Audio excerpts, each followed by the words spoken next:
Hello everyone, एक बार फिर से आपका बहुत बहुत स्वागत है मेरे चैनल पे। हम लोग डिज़ाइन ऑफ आरसीसी स्ट्रक्चर में यूनिट नंबर 2, 3, 4 एंड 5 कंप्लीट कर चुके थे। हम लोग अब स्टार्ट करेंगे फिर से यूनिट नंबर 6, 7, 8 और उसके बाद हम लोग यूनिट नंबर 1 डिस्कस करेंगे। अब यूनिट नंबर 6 है आपका analysis and design of flanged beams. Unit number 7 आपका स्लैब से रिलेटेड है और यूनिट नंबर 8 में आपका कॉलम्स एंड फुटिंग्स कंबाइंड है। और यूनिट नंबर 1 हम लोग पहले डिस्कस कर लिए थे कि उस पर WSM मेथड का हम लोग जानेंगे, जिसमें से प्री स्ट्रेस क्या होता है ये सब हम लोग छोटा मोटा इंट्रोडक्शन जो है ये हम लोग पहले डिस्कस कर चुके हैं। ठीक है, अब यूनिट नंबर 6 में जो हम लोग आज डिस्कस करेंगे हम लोग एनालिसिस ऑफ फ्लेंज्ड बीम्स। सबसे पहले आपको पता होना चाहिए कि फ्लेंज्ड बीम्स क्या होता है। आप लिमिट स्टेट मेथड क्या होता है यूनिट 2 में पढ़ लिए, थर्ड यूनिट में आप सिंगली रेनफोर्स्ड रेक्टेंगुलर बीम पढ़ लिए, फोर्थ यूनिट में आप डबली रेनफोर्स्ड रेक्टेंगुलर बीम पढ़े, फिफ्थ यूनिट में आप पढ़े share bond and development length, ये भी आपको रेक्टेंगुलर बीम से जुड़ा हुआ। अब आपका एनालिसिस यहाँ पे आता है कि जब आपका रेक्टेंगुलर सेक्शन नहीं होगा, फ्लेंज्ड होगा। फ्लेंज मतलब क्या होगा कि जिस एक रेक्टेंगुलर पोर्शन के टॉप में आपका फ्लेंज पोर्शन भी रहेगा वो आपको फ्लेंज्ड बीम कहलाता है। जैसे हम लोग जब स्टील स्ट्रक्चर पढ़ रहे थे तो उसमें हम लोग आई सेक्शन का अगर आप एक फिगर ध्यान देंगे तो हम लोग ये आई सेक्शन डिस्कस करते थे। तो इसमें आपका ये टॉप एंड बॉटम ये दोनों कहलाता था फ्लेंज, ये वाला पोर्शन कहलाता था वेब। अब इसी आई सेक्शन में अगर आप इस तरह से आप बॉटम वाले इस आई को हटा देंगे, इसको यहाँ क्लोज कर देंगे तो ये आपका टी सेक्शन हो जाता था। अब जब आप रेक्टेंगुलर बीम की बात करें तो आपका अगर एक इस तरह का रेक्टेंगुलर बीम है, आप इसका एनालिसिस अब तक पढ़ चुके थे, इसका डिजाइन आप पढ़ चुके थे। अब जब भी इसमें टॉप में कुछ स्लैब का पोर्शन भी जब ऐड होगा तो ये वाला जो लाइन होगा कंक्रीट का, ये लाइन आपको नहीं दिखेगा, ये आप इमेजिन नहीं कर सकेंगे। तो ये आप देखेंगे कि एक तरह से अगर आप इसको इस तरह से आगे ब्रेक दिखा दें तो ये आपको एक टी सेक्शन के जैसा फील हो रहा है। तो जब हमारा केसेस ऐसा होगा, जब हमारा रेक्टेंगुलर बीम नहीं होकर के इस तरह से टी शेप का होगा, या फिर आपका अगर एक तरफ से सिर्फ स्लैब है,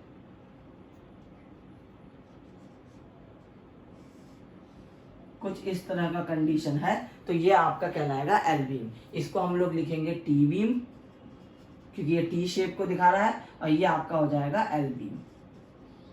ठीक है, अब ये दोनों टाइप के जो बीम्स हैं ये आप जनरली कहाँ देखते हैं, ये आप अपने घरों में देखते होंगे। जब आपका कोई इस तरह का स्ट्रक्चर होगा, आपका घर का ये आपका एक्सटीरियर पोर्शन है, यहाँ से बीम आया, फिर स्लैब कंटिन्यू चला, फिर यहाँ से आपको एक बीम इस तरह से मिला और इस तरह से आगे आपका स्लैब और ये कंटिन्यू चल रहा है, और ये आपका ब्रिक वॉल है, ये आपके बिल्डिंग का एक्सटीरियर प्रॉपर्टी लाइन है, इसके आगे आपका बिल्डिंग नहीं जा सकता है।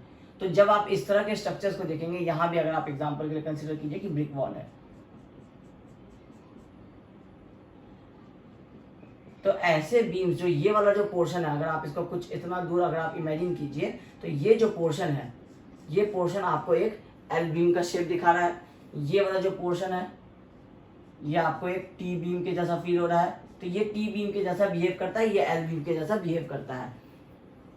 अब ये टी बीम और एल बीम क्यों हो जाता है, जो हम लोग अभी तक पढ़ रहे थे रेक्टेंगुलर बीम, ये रेक्टेंगुलर बीम क्यों नहीं हो जाता है? तो जब हम लोग रेक्टेंगुलर बीम पढ़ रहे थे तो रेक्टेंगुलर बीम जो है हम लोगों का, ये आता है हम लोगों का जब भी हमारा स्लैब उससे कनेक्टेड नहीं होगा तब हम लोग इसको रेक्टेंगुलर बीम की तरह कंसिडर करते हैं। लेकिन जब भी इसमें इस तरह से स्लैब कनेक्टेड हो जाएगा, जो हम लोग ये दोनों केसेस समझ रहे हैं, तो ये आपको रेक्टेंगुलर पोर्शन नहीं होकर के ये आपको फ्लेंज पोर्शन की तरह बिहेव करेगा। अब आपका ये जो रेक्टेंगुलर पोर्शन पहले था बीम का, ये आपको जो इफेक्ट आ रहा था ये आप एनालिसिस पढ़ चुके हैं, और इसके साथ साथ अब ये वाला जो स्लैब है ये भी आपको कुछ इफेक्ट जो है ये इस बीम में आपको दे रहा है। मतलब ये बीम अब एक इस रेक्टेंगुलर शेप का नहीं होकर एक टी शेप का हो गया है, इसमें एडिशनल आपको एरिया ऐड हो गया है। तो उसके वजह से जो जो चेंजेस होता है वो सारी चीजें हम लोग पढ़ेंगे analysis of flange beam section में। ठीक है, अब ये वाला जो पोर्शन है जो हम लोग कह रहे हैं कि हम लोग अगर रेक्टेंगुलर बीम कास्ट करना चाहते हैं, जो हम अपना बीम का डाउनवर्ड पोर्शन देखते हैं, अगर यहाँ पे ब्रिक वॉल नहीं है और हम अगर यहाँ पे खड़े होकर हम लोग अपने बीम को देखते हैं तो हम लोगों को ये बीम एक रेक्टेंगुलर शेप का दिखाई देता है। बट क्योंकि हम लोगों का कंस्ट्रक्शन इस तरह का होता है कि हम लोग अगर हमारा ये कॉलम वाला स्ट्रक्चर फ्रेम स्ट्रक्चर कंसिडर करें तो हम लोग यहाँ तक पहले कॉलम कास्ट कर देते हैं, यहाँ भी हम लोगों का इस तरह से कॉलम कास्ट किया रहता है। इसके ऊपर हम लोग क्या करते हैं, शटरिंग लगाते हैं, शटरिंग लगाने के बाद हम लोग ये बीम का रेनफोर्समेंट प्लेस करते हैं और स्लैब का रेनफोर्समेंट प्लेस करते हैं। तो बीम एंड स्लैब को हम लोग क्या करते हैं, एक साथ रेनफोर्समेंट टाई करते हैं। कॉलम हमारा इस वाले पोर्शन तक पहले से ही कास्ट रहता है। उसके बाद जब हम कंक्रीटिंग करते हैं तो कंक्रीट यहाँ से फिल होना शुरू होता है और ये पूरा पोर्शन जो है ये एक साथ हम लोग इसको कास्ट कर देते हैं। तो जब ये पूरे पोर्शन को हम लोग एक साथ कास्ट कर देते हैं तो अगर आप यहाँ पे एक रेक्टेंगुलर बीम बनाना भी चाह रहे थे तो वो रेक्टेंगुलर आपको एग्जैक्ट रेक्टेंगुलर तो अब लाइन रहेगा नहीं। आप तो ये आपको, क्योंकि आपको जब इसको एक साथ आप एक कास्ट कर रहे हैं तो ये आपको बिल्कुल एक आपको कंबाइंड इफेक्ट देगा। तो ये जो कंबाइंड इफेक्ट देता है इसलिए ये आपको एक टी बीम की तरह ये सेंटर वाला बीम एक्ट करता है और ये एक एल बीम की तरह एक्ट करता है। ठीक है, तो अगर आप रेक्टेंगुलर सेक्शन से इसको कंपेयर करेंगे इस टी सेक्शन को तो आपको ये जो टी सेक्शन है इसके रिजल्ट ज्यादा बेटर होंगे, क्योंकि आपको ये वेब पोर्शन के साथ साथ एक टॉप में एक्स्ट्रा स्लैब आपको और इस तरह से मिल गया है जो आपके उसी लोड को रेजिस्ट करेगा। मतलब आप एक्चुअली में आप इसको इमेजिन कर रहे हैं एक रेक्टेंगुलर बीम की तरह, आप इसका रेनफोर्समेंट कैलकुलेट कर रहे हैं एक रेक्टेंगुलर बीम की तरह। रेनफोर्समेंट आया आपको फॉर एग्जांपल 320 का, ठीक है, 20 का बार आया 3 नंबर से। अब आप इसको रेक्टेंगुलर की तरह डिजाइन कर लिए, लेकिन अब आप जब इसको कास्ट कर रहे हैं तो इसमें आपको इतने दूर तक एक स्लैब भी आपका कास्ट हो रहा है, तो जो आपके ओवरऑल इस एरिया को क्या करता है, इंक्रीज कर देता है। तो ये जो आपका, अगर यहाँ पे आपका न्यूट्रल एक्सिस है तो ये वाला जो आपका कॉम्प्रेशन पोर्शन है, ये कॉम्प्रेशन पोर्शन में पहले जितना कंक्रीट मिल रहा था अब उसको और ज्यादा कंक्रीट मिल रहा है। ज्यादा कंक्रीट मिल रहा है तो आपको ज्यादा फोर्स ये कंक्रीट ही रेजिस्ट कर ले रहा है, तो इसलिए आपको रेनफोर्समेंट रिक्वायरमेंट जो आएगा वो आपका मिनिमम होता चला जाएगा। तो अगर आप एक सेम साइज के रेक्टेंगुलर बीम को और टी बीम को आप अगर इमेजिन करेंगे, आप कंपेयर करेंगे तो आपके टी बीम के रिजल्ट्स आपके रेक्टेंगुलर बीम से ज्यादा बेटर होंगे। अब हम लोग फिर टी बीम जो पढ़ रहे थे, हम लोग अपना रेक्टेंगुलर बीम क्यों पढ़ रहे थे, क्योंकि टी बीम का अपना कोई एनालिसिस नहीं होता है। टी बीम मतलब क्या, वो एक बीम है, अब बीम है तो आपको वो या तो सिंगली रेनफोर्स्ड होगा या डबली रेनफोर्स्ड होगा, तो सिंगली या डबली होगा उसके हिसाब से ही आपका ये एनालिसिस होता है। तो हम लोग ये वाली चीजें हम लोग समझेंगे आज वाले क्लास में। इसके बाद आपको इसमें भी आपका अंडर रेनफोर्स हो सकता है, ओवर रेनफोर्स हो सकता है, तो ये भी, और ये सारी चीजें भी आपको बीम वाले पोर्शन से ही आती है। तो हम लोग पहले पढ़े रेक्टेंगुलर बीम का हम लोग एनालिसिस समझ गए। अब हम लोग इसी को यूज करते हुए टी बीम का एनालिसिस भी समझेंगे। उसमें क्या चेंज होगा, सारे कॉन्सेप्ट सेम रहेंगे जो आपके रेक्टेंगुलर पोर्शन में आते थे, सिर्फ ये जो एरिया में आप बी इंटू डी कर देते थे, ये आपका इफेक्टिव डेप्थ होता था, ये इफेक्टिव डेप्थ इंटू ये जो विड्थ था, ये रेक्टेंगुलर का एरिया था, ये आपको चेंज कर देना है और इसमें आपको करना है ये जो टी बीम का जो आपका एरिया होगा।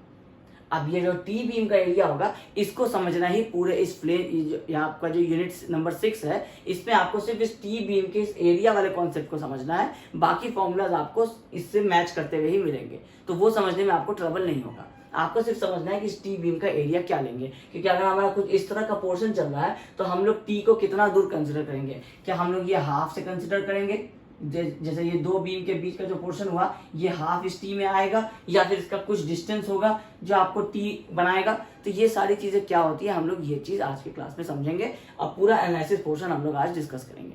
उसके बाद नेक्स्ट वाले क्लास में हम लोग सीधा न्यूमेरिकल पे मूव कर जाएंगे, क्योंकि आपके एनालिसिस में लिमिट कर दिया गया है कि आपको सिर्फ एक कंडीशन आता है, 3 कंडीशंस होते हैं टीवी में, जिसमें से आपको सिर्फ कंडीशन नंबर 1 तक ही समझना है आपके सिलेबस, डिप्लोमा के सिलेबस के अकॉर्डिंग। अगर आप बीटेक के सिलेबस की बात करेंगे तो टोटल 3 कंडीशंस होते हैं, तो हम लोग शॉर्ट में तीनों कंडीशन समझा देंगे, बट आपके न्यूमेरिकल जो हम लोग डिस्कस करेंगे वो सिर्फ केस नंबर 1 से हम लोग डिस्कस करेंगे। ये तीनों केसेस क्या होंगे वो अभी जब हम लोग डिस्कस करेंगे तो उसमें आपको पता चल जाएगा, ठीक है। अब ये जो टी बीम के हम लोग एरिया को समझने की जो कोशिश करेंगे उसमें सबसे पहला चीज जो आपको समझना है वो है आपका effective width of flange. Flange क्या होता है ये आपको पता चल गया कि जो टॉप पोर्शन आपका स्लैब के साथ जो कंबाइंड है वो आपका फ्लेंज हो गया। अब आपका टोटल फ्लेंज विड्थ क्या होता है और इफेक्टिव फ्लेंज विड्थ क्या होता है ये आपको समझना होगा। फिर आपके कैलकुलेशंस में जब हम लोग इस टर्म को यूज करेंगे तो आपको वहां समझने में ईजी हो जाएगा। आपको सबसे पहले इस फिगर को ध्यान में रखना है कि ये आपका एक एंड बीम है, ये आपको स्लैब के साथ कंबाइंड है,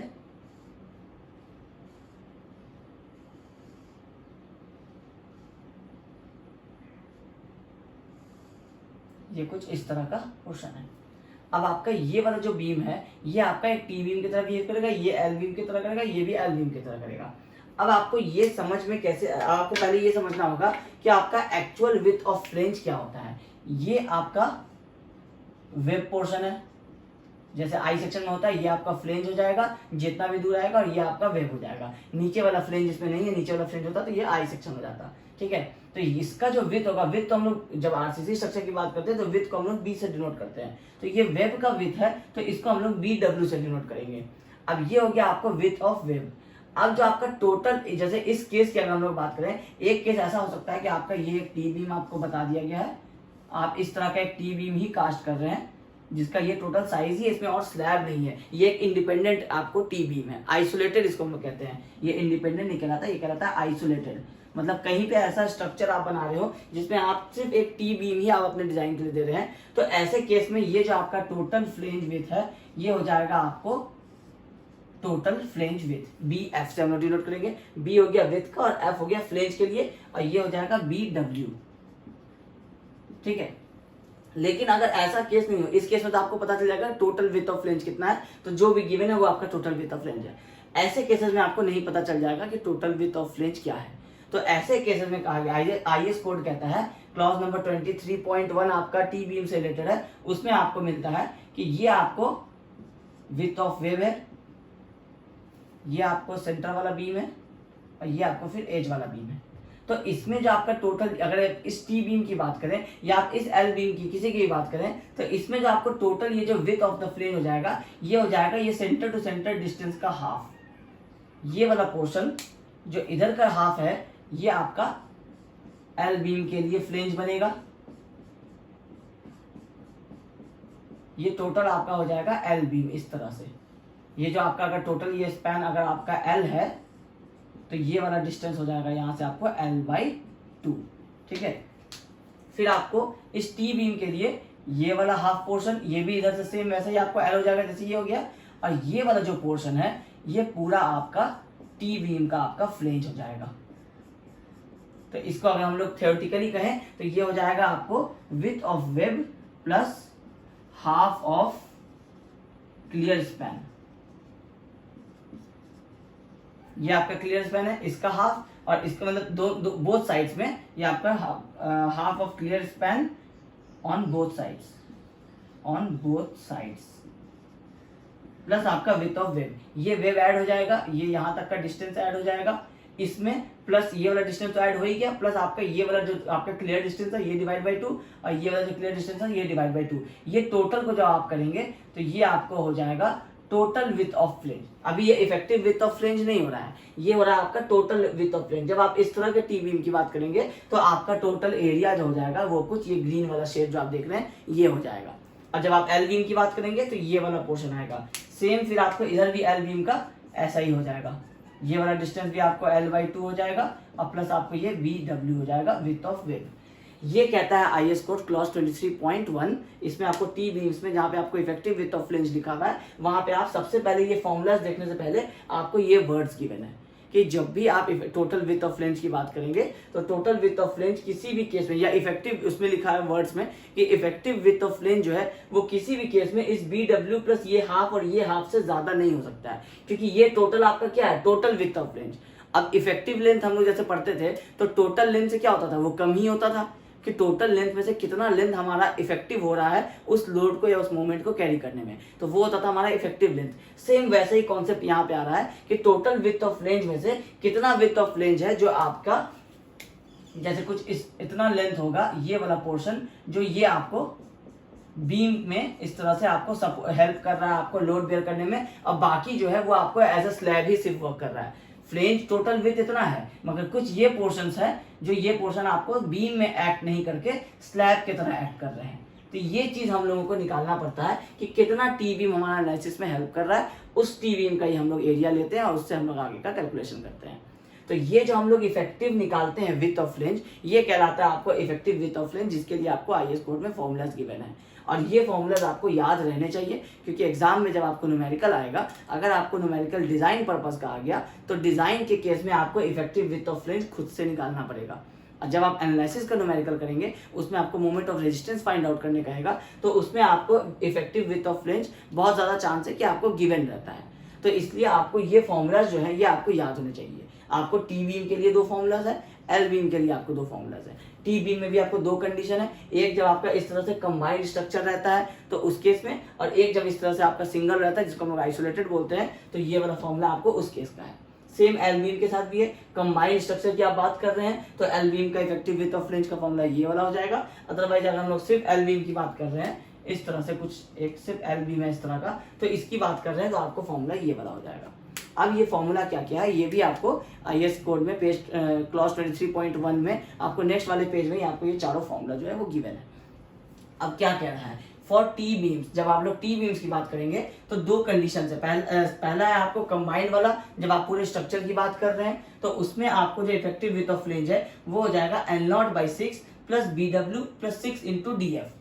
अब ये DF टर्म्स क्या आ रहा है, ये जो आपका फ्लेंज है इसका जो डेप्थ है ये हो जाता है डेप्थ ऑफ फ्लेंज, ये हो जाता है आपको विड्थ ऑफ फ्लेंज जो हम लोग निकालना चाह रहे हैं। ठीक है, ये डेप्थ ऑफ फ्लेंज हो गया, ये विड्थ ऑफ वेव हो गया, और आपको टोटल होता है इफेक्टिव डेप्थ, जो कि यहाँ पे रेनफोर्समेंट अगर प्रोवाइड करते हैं तो इससे हम लोग नीचे का क्लियर कवर छोड़ करके ये आपका हो जाता है इफेक्टिव डेप्थ टी बीम के केस में।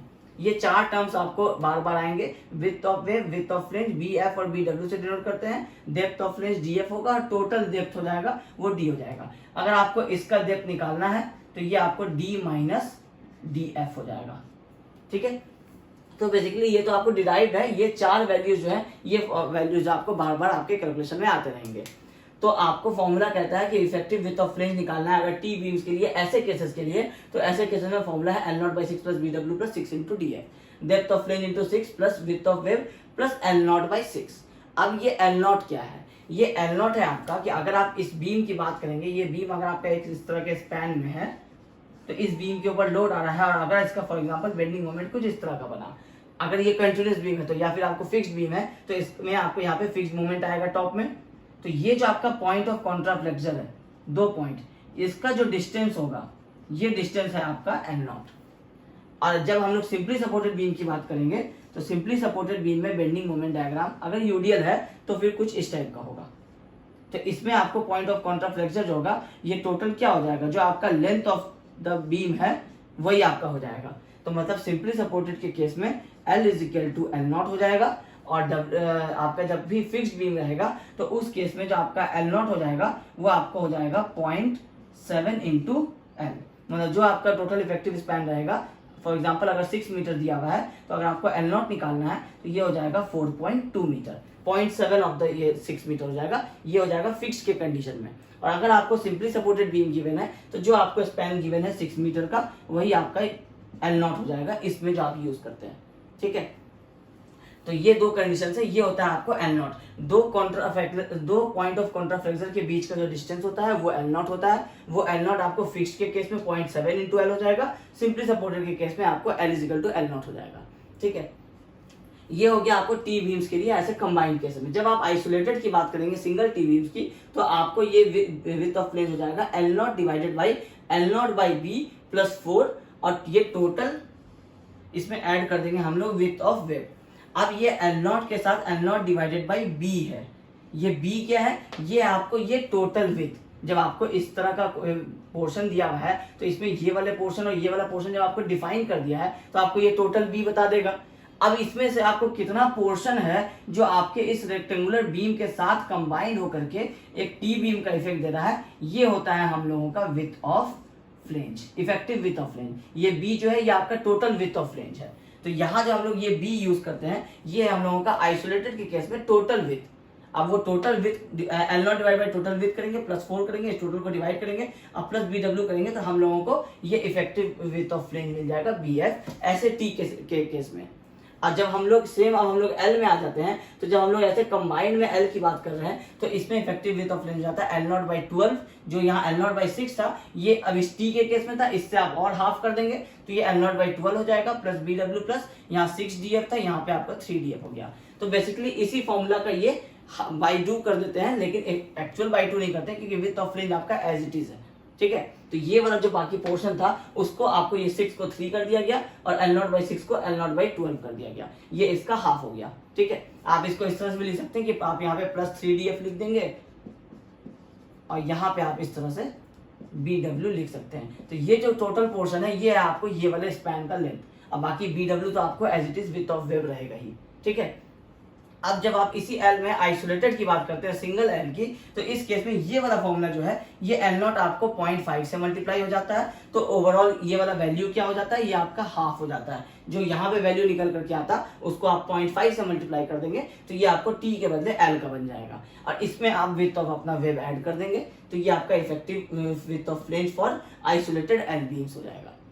तो ये हो गया आपको टी और एल के केस में अभी तक इफेक्टिव विड्थ ऑफ फ्लेंज। ये समझना ही जरूरी है क्योंकि यही वाला पोर्शन जो होगा ये कितने दूर तक टी बना रहा है ये आपको नहीं पता चलता है। जब आप एक स्लैब कास्ट कर रहे हैं और ये अगर for example centre to centre 3 metre के डिस्टेंस का है, तो आपको ये कैसे पता चलेगा कि आपका ये जो बीम है जो टी की तरह बिहेव कर रहा है, तो कितने डिस्टेंस तक है जो टी की तरह बिहेव कर रहा है, उतने दूर तक का जो रेनफोर्समेंट होगा वो आपको एज अ बीम की तरह कंबाइंड होगा, क्योंकि आप रेनफोर्समेंट से ही उस पोर्शन को टी की तरह बनाते हैं। अगर आप रेनफोर्समेंट नहीं प्रोवाइड करेंगे तो कैलकुलेशन से आपके बिल्डिंग सेफ नहीं होता है। कैलकुलेशन करने के बाद जो रेनफोर्समेंट आपको बताया जाता है ड्राइंग में, आप उसको उस तरह से कंबाइंड देते हैं, तब जाकर के वो आपके उस कैलकुलेशन को सपोर्ट करता है। अब जैसे कैलकुलेशन हम लोग किए और हम लोगों को आया कि ये जो हमारा टी है, इस टी में हम लोग पहले एक रिंग इस तरह से दिए और फिर दूसरा रिंग हम लोगों को इस तरह से देना पड़ेगा। तो जब आप इस तरह से रिंग प्रोवाइड करेंगे तो क्या होगा कि जब इस पे लोड पड़ेगा तो ये वाला रिंग बेंड करेगा नीचे की तरफ, फिर ये इस पे लोड ट्रांसफर करेगा, फिर ये इसके साथ बेंड करेगा, तो मतलब ये पूरा क्या होगा, एज ए टी आपको कंबाइन होगा। अब आप अगर ऐसा नहीं करके आप सिर्फ अगर ये इस टी में ये आपका जैसे टी बना हुआ है, इसमें आप डायरेक्टली सिर्फ ये वाला रेनफोर्समेंट प्रोवाइड कर देते हैं, तो ये तो आपका एक रेक्टेंगुलर बीम के जैसे ही बिहेव करेगा। ये वाला पोर्शन तो आपको स्लैब के साथ फिर चला जाएगा, जबकि आप कैलकुलेशन कर रहे हैं टी बीम का, रेनफोर्समेंट आप कम प्रोवाइड कर रहे हैं टी बीम के लिए, बट आप क्योंकि रेनफोर्समेंट सही से प्रोवाइड नहीं कर पा रहे हैं, इसलिए ये वाला पोर्शन जो है जो कैलकुलेशन में आप लिए हुए हैं बट एक्चुअल में ये स्लैब के साथ बिहेव कर रहा है। तो डिजाइन ऑफ आरसीसी करने के साथ साथ ये भी जरूरी है कि डिजाइन ऑफ आरसीसी के बाद जो आप रेनफोर्समेंट प्लेस करते हैं, जो आप ड्राइंग्स बनाते हैं, वो ड्राइंग के हिसाब से साइट पे एक्चुअल में काम हो। अगर वो काम एक्चुअल में नहीं होगा तो आपके डिजाइन से वो सेफ रहेगा, बट एक्चुअल जो प्रैक्टिस में जब रेनफोर्समेंट लगाया जा रहा है तो वो उस कंडीशन के हिसाब से नहीं लगाया जा रहा है। तो साइट इंजीनियर को ये नहीं पता रहता है कि डिजाइन किस बेसिस पे किया गया है, रेक्टेंगुलर बेसिस पे किया गया है या फिर इसको टी के बेसिस पे किया गया है। तो ये होता है, इसके लिए आपका आता है इंजीनियरिंग ड्राइंग, जो आपके साइट्स पे अवेलेबल होता है बीम्स के लिए, कॉलम्स के लिए, उसमें से देखने के बाद पता चलता है कि रेनफोर्समेंट किस तरह से टाई करना है।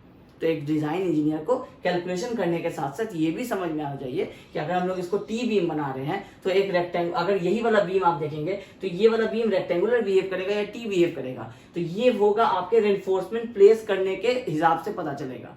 हम लोग जो अपने घर में जनरली बनाते हैं, अगर आपको बताया जाए, आप अगर अपने घर के रेनफोर्समेंट का ध्यान देंगे तो जब भी आपका स्लैब कास्ट होता है तो उसमें रेनफोर्समेंट आप देखेंगे कि आप इस तरह से आपके स्टीलर्स दिए हुए रहते हैं और इसमें आपका इस तरह से रेनफोर्समेंट दिया रहता है। फिर आपका यहाँ से आपका स्लैब का बार इस तरह से चल रहा होता है और आप इस पूरे को एक साथ कास्ट कर देते हैं। तो फिर आपका ये आप जब एक साथ कास्ट कर दिए तो ये आपका टी बीम नहीं बन जाएगा, क्योंकि आप स्टीलर्स दे रहे हैं यहाँ पे और यहाँ पे आप बार्स प्रोवाइड कर दे रहे हैं। इफेक्टिव विड्थ ऑफ फ्लेंज जो आप निकाले थे, ये आप कैसे इंश्योर किए यहाँ पे, ये तो आप इंश्योर करते हैं जब आप एक इस तरह से टाइज लगाते हैं और यहाँ पे आप रेनफोर्समेंट प्रोवाइड करते हैं, तो फिर आपको ये एक सेम ऐसा ही बीम आप देखेंगे कि एक इस तरह से आपको रेनफोर्समेंट प्रोवाइडेड है। अब जब ये लोड पड़ेगा तो ये पूरा पोर्शन जो है ये आपको एज ए टी बीम आपको बेंड करेगा। अब हम लोग के स्लैब में हम लोग जो जनरली देखते हैं कहीं भी कंस्ट्रक्शन में, वो इस तरह से नहीं किया हुआ रहता है। जब इस तरह से नहीं किया हुआ रहता है तो जो हम लोग यूनिट नंबर 3 और 4 में पढ़े थे, सिंगली रेनफोर्स और डबली रेनफोर्स, ये बीम उसी बेसिस पे आपको बेंड करेगा, तो उसके हिसाब से ही आपको रेनफोर्समेंट प्रोवाइड करना पड़ता है। तो जो जनरल प्रैक्टिस होता है हम लोगों का, हम लोग जनरल प्रैक्टिस में टी बीम जो है वो नहीं लगाते हैं, क्योंकि इसको फिर प्लेस करना, साइड पे रेनफोर्समेंट लगाना, और जितना का सेविंग्स हम लोग कर पाते हैं उससे ज़्यादा का आपको लेबर कॉस्ट हो जाता है। तो वो चीज़ के इस चीज़ की वजह से हम लोग क्या करते हैं, जनरली जो हम लोग सारा रेनफोर्समेंट जो हम लोग बीम डिजाइन करते हैं वो हम लोग सिंगली रेनफोर्स, डबली रेनफोर्स का जो हम लोग यूनिट 3 यूनिट 4 का कॉन्सेप्ट था रेक्टेंगुलर बीम का, हम लोग उस बेसिस पे ही करते हैं। इसीलिए आपको ये वाला रेनफोर्समेंट कई जगह देखने को नहीं मिलता है। तो वो लोग क्या इमेजिन करते हैं, वो लोग इमेजिन करते हैं कि यहाँ तक पूरा आपका स्लैब है, ये इधर से स्लैब है, इधर भी आपका स्लैब है, सिर्फ ये वाला रेक्टेंगुलर पोर्शन आपका बीम है, इसके लिए आप रेक्टेंगुलर सेक्शन के साथ उसको डिजाइन करते हैं। ठीक है, तो लेकिन आपको टी बीम का एनालिसिस पता होना चाहिए कि टी बीम में क्या कंडीशंस होते हैं, किस तरह से रेनफोर्समेंट आपके कम हो जाते हैं। इसलिए आपको हम लोग इस यूनिट नंबर 6 में अब इसके एनालिसिस डिस्कस करेंगे। आपको इफेक्टिव विड्थ ऑफ फ्लेंज पता चल गया। अब आपको इस टी सेक्शन में आपको ये तो विड्थ ऑफ द वेव पता है, ये आपको टोटल हाइट और ये टोटल डेप्थ जो है ये तो आपको पता है। सिर्फ आपको नहीं पता था ऐसे केसेस में आपको कि ये कितना दूर तक का आपका इफेक्टिव विड्थ ऑफ फ्लेंज होगा, और इस केसेस में भी अगर आपको टोटल विड्थ दिया हुआ है तो कितना आपको इफेक्टिव आ रहा है आपके कैलकुलेशन में, ये आपको नहीं पता था। ये आप यहाँ से निकाल लेंगे। अब यहां से जब आपको बी एफ ये आप निकाल लिए विड्थ ऑफ फ्लेंज जो भी केसेस है, अब इसको लेकर के हम लोग स्टार्ट करते हैं कि एनालिसिस जो करेंगे उसमें जो हम लोग फॉर्मूला यूज करेंगे वहां पे सिर्फ आपका सिंगली रेनफोर्स्ड के केसेस में जहां जहां पे आप बी यूज करते थे वहां पे आपका बी एफ यूज होगा। मतलब पहले आप लेते थे सिर्फ ये बी रेक्टेंगुलर बीम के केस में, लेकिन जब आप टी की बात कर रहे हैं तो आपको एक ये विड्थ है एक ये विड्थ है, तो ये वाला जो आपका इफेक्टिव विड्थ ऑफ फ्लेंज है हम लोग इसकी बात करते हैं। अब ये वाले को हम लोग यूज करेंगे और इसके हिसाब से हम लोग अपना कैलकुलेशन करेंगे। अब ये कैसे यूज करेंगे, क्या कंडीशन होता है, एनालिसिस कैसे होता है, ये अब हम लोग इसको इरेज करने के बाद अब डिस्कस करेंगे। ठीक है, अब हम लोग एनालिसिस ऑफ फ्लेंज्ड बीम्स के बारे में डिस्कस करेंगे। अब जब हम लोग फ्लेंज्ड बीम्स की बात कर रहे हैं तो हम आपको एक सिंबॉलिक आपको टी सेक्शन बना रहे हैं। आप इसमें एल भी समझे या फिर आप टी बी में भी समझेंगे, कॉन्सेप्ट आपको सेम रहेगा। ठीक है, क्योंकि जनरली आपको फ्लेंज्ड बीम्स में टी बीम्स ही ज़्यादातर यूज होते हैं, इसलिए हम लोग एक टी का ही एक जनरल एग्जांपल ले रहे हैं। अगर हम इसको अभी एल भी बना देंगे तो भी उससे एनालिसिस में कोई चेंजेस नहीं होगा। ठीक है, अब अगर हम लोग 3 केसेस की बात कर रहे हैं, जब हम लोग एनालिसिस की बात कर रहे हैं तो फ्लेंज्ड बीम के केस में 3 केसेस होगा। तो हम लोग क्या कर रहे हैं, 3 डायग्राम बनाए हैं। ये केस 1 है, ये केस 2 है, ये केस 3 के लिए है। अब क्या कैसे कैसे 3 केसेस बनेंगे, तो 3 केसेस बनेंगे आपको न्यूट्रल एक्सिस के पोजीशन के अकॉर्डिंगली। हम लोग जब सिंगली रेनफोर्स करते थे रेक्टेंगुलर बीम में तो उसमें क्या होता था कि आपका एक रेक्टेंगुलर सेक्शन है, उसमें आपको किसी भी एक पॉइंट पे न्यूट्रल एक्सिस लाई कर रहा है, बस ये हम लोग पढ़ते थे। अब इस केस में क्या होगा, क्योंकि ये क्या है, ये पूरा रेक्टेंगुलर था तो कहाँ पे लाई कर रहा है वो इंपॉर्टेंट नहीं होता है, बस आपका एक्चुअल एक्सयू आप निकालते हैं और आपका न्यूट्रल एक्सिस का एक्सयू लिमिट आप चेक करते हैं, उससे आपको अंडर रेनफोर्स या ओवर रेनफोर्स पता चल जाता था। इस केस में क्या होगा, क्योंकि यहाँ पे सेक्शन कुछ और है और यहाँ पे सेक्शन कुछ और है, इसलिए इसमें न्यूट्रल एक्सिस का जो पोजीशन है वो आपका इंपॉर्टेंट हो जाता है। अब जब केस नंबर 1 की बात करेंगे तो पहले हम लोग क्या करते हैं, स्ट्रेन डायग्राम बनाते हैं। ये तीनों केसेस में हम लोग पहले स्ट्रेन डायग्राम बनाते हैं, फिर हम लोग उसके स्ट्रेस डायग्राम पे आते हैं। तो केस नंबर 1 होगा जब आपका जो न्यूट्रल एक्सिस है वो आपके इस फ्लेंज पोर्शन में लाई करेगा। तो अगर फ्लेंज पोर्शन में लाई करेगा तो ये कुछ ऐसे जाएगा, क्योंकि जहां पे ये साइन चेंज करेगा वही आपका न्यूट्रल एक्सिस हो जाएगा। तो अभी आपका ये न्यूट्रल एक्सिस कहाँ लाई कर रहा है, ये जो आपका फ्लेंज का डेप्थ है डी एफ, इसके अंदर लाई कर रहा है। ये हो गया केस नंबर 1। दूसरा केस क्या बनेगा, जिसमें आपका न्यूट्रल फ्लेंज के डेप्थ से बाहर अलाई कर रहा है, ये हो गया आपका न्यूट्रल एक्सिस। ये आपका ये जो डेप्थ ऑफ फ्लेंज है डी एफ, ये इस डी एफ से बाहर लाई कर रहा है। और तीसरा केस भी सिमिलर ही होगा, इसमें भी आपका ये जो न्यूट्रल एक्सिस है ये डेप्थ ऑफ फ्लेंज से बाहर लाई करेगा। अब स्ट्रेन डायग्राम में आपको ये दोनों जो है ये सिमिलर लगेगा, क्योंकि इसमें भी जो न्यूट्रल एक्सिस है ये आपको फ्लेंज के बाहर है, इसमें भी जो न्यूट्रल एक्सिस है फ्लेंज के बाहर है, और पहले वाले केसेस में न्यूट्रल एक्सिस फ्लेंज के अंदर है। अब आते हैं हम लोग स्ट्रेस डायग्राम पे। तो स्ट्रेस डायग्राम में इंपॉर्टेंट अब स्ट्रेस डायग्राम होता है, क्योंकि स्ट्रेस डायग्राम तीनों के लिए अलग अलग होगा, इसको ध्यान से समझने की जरूरत है। हम लोग स्ट्रेस डायग्राम बनाते थे तो उसमें पहले जो 3/4 पोर्शन होता था वो आपका रेक्टेंगुलर होता था, और सॉरी जो आपका 3/7 जो पोर्शन होता है वो आपका रेक्टेंगुलर होता है, और 4/7 जो आपका पोर्शन होता है वो आपका पैराबोलिक होता है। तो यहाँ तक अगर हम लोग 3/7 कंसिडर कर रहे हैं, और ये अगर आपका न्यूट्रल एक्सिस इस तरह से आ रहा है तो इस न्यूट्रल एक्सिस के ऊपर ही आपका सारा स्ट्रेस डायग्राम बनेगा, नीचे कुछ नहीं रहेगा, यहाँ पे सिर्फ आपका टेंशन साइड का जो रिइंफोर्समेंट रहेगा उसका एरो रहेगा। तो ये आपका 3/7 होता है, और यहाँ से आपका न्यूट्रल एक्सिस तक का हम लोग डिस्कस किए थे पहले भी कि ये 4/7 होता है। मतलब हम लोग ये बताए थे ना कि 0.0035 को आप 4 पार्ट में डिवाइड करेंगे तो 0.002 बनेगा, और 0.0015 बनेगा। तो ये वाला पोर्शन आपको 0 से 0.002 है और उसके ऊपर वाला आपका ये 0.0015 है। ये दोनों को कंबाइन करते हैं तो ये हमारा निकल जाता है 0.0035। ये हम लोग स्ट्रेस स्ट्रेन डायग्राम से समझे थे, ठीक है। तो ये वाला जो आपका रेक्टेंगुलर जो पोर्शन है ये 3/7 हो गया और ये 4/7 हो गया। तो ये जो टोटल आपका स्ट्रेस डायग्राम का ये जो 7 पार्ट्स है ये पूरा आपको न्यूट्रल एक्सिस के ऊपर होता है। अब जब आपका ये न्यूट्रल एक्सिस इस फ्लेंज में लाई कर रहा है, यहाँ कहीं लाई कर रहा है, तो ऐसे केसेस में आपका ये टोटल जो कॉम्प्रेशन जोन है ये आपका इस फ्लेंज के इस वाले पोर्शन में आ रहा है। ये टोटल आपका कॉम्प्रेशन जोन बन गया। तो इसमें आपको क्या एरिया मिल रहा है कॉम्प्रेशन जोन की? अगर हम लोग एरिया की बात करें तो हम लोग B इंटू XU करते थे जब हम लोग सिंगली एनफोर्स पढ़ रहे थे। उसमें ये टोटल जो आपका जो रेक्टेंगुलर बीम होता था इसका हम लोग B और ये वाला जो हम लोगों का हाइट होता था न्यूट्रल एक्सिस का ये XU लेते थे। तो अब हम लोग क्या लेंगे? BF जो फ्लेंज का विड्थ है इंटू यही वाला हाइट हम लोगों का XU रहेगा। तो ये हो गया आपका केस नंबर 1। कॉन्सेप्ट सेम है जो हम लोग इसमें डिस्कस किए, अभी हम लोग वही सारी चीजें डिस्कस करेंगे, कैसे हम लोग मोमेंट ऑफ रेजिस्टेंस निकालते हैं, और सेम कॉन्सेप्ट रहेगा। सिर्फ आपको ये एरिया के हिसाब से अब आपका विड्थ जो है ये एरिया आप कितना लेंगे B इंटू XU, ये हो जाएगा BF इंटू XU, ठीक है। ये केस नंबर 1 हो गया। ये कब हुआ? जब आपका न्यूट्रल एक्सिस फ्लेंज के अंदर लाई करता है।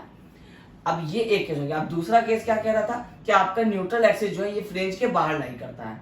तो अगर हम इस तरह से बात करें तो इसमें अब आपको समझना है कि ये वाला केस और ये वाला केस जो स्ट्रेन डायग्राम में आप सिमिलर देख रहे हैं, दोनों में न्यूट्रल एक्सिस यहाँ पे है, तो इसमें स्ट्रेस डायग्राम अलग कैसे कैसे होगा? इसमें 2 कंडीशन आता है। ये वाला हो गया आपको इनसाइड द फ्लेंज,